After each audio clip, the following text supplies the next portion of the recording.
Welcome to Wintellect Now's Mastering Windows Debugging course. This section is debugging during coding. The big idea for this section, your code needs to tell you where the problem is, not the debugger. In an ideal world, you would never use the debugger. The debugger is the last result. What we need to do instead is have our code tell us where the problems are to make it easy to go solve them. So if you're guessing that we're going to talk about assertions, that's a correct guess. Many of you have heard the term defensive programming. I absolutely hate that term because it's weak and passive. I like proactive programming. I want my code to tell me where the problem is so that I spend less time debugging.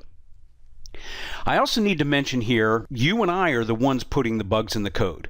The janitor doesn't sneak in at night and stick some in. Super assert provides the all uppercase assert macro, and this is a unit test that's just going to bang on it a whole bunch. So let's go ahead and run this, and you can see it's a little bit more than a message box.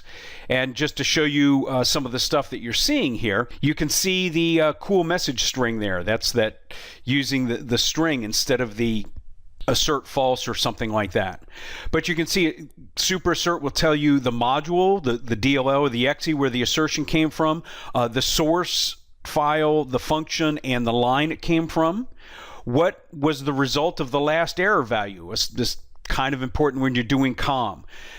Also reports how many times the assertion has failed for this individual assertion, as well as how many handles you have open. It's actually very easy to figure out how many handles you have open in a process with the API open process handles. So this is the unit test, and it's going to keep popping up and showing a lot of, I want to mention how you can configure super assert either through the API inside your code or through environment variables. And you can find all of this after you've opened the Bugslayer util solution out of the code that you downloaded for this class. And you can look in diegassert.h. And this is where we can specify all of the different options. So the options are to show them the message box that was based off an old assert. That'll show you the dialog.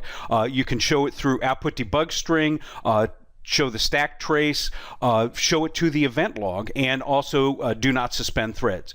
So for example, if you're on a system like a Surface Pro that's got tablet PC components on it, I automatically look to see if it's a tablet PC and disable thread suspension, because with the pen, that injects threads into your applications for pen support, and if I suspend those, I can hang the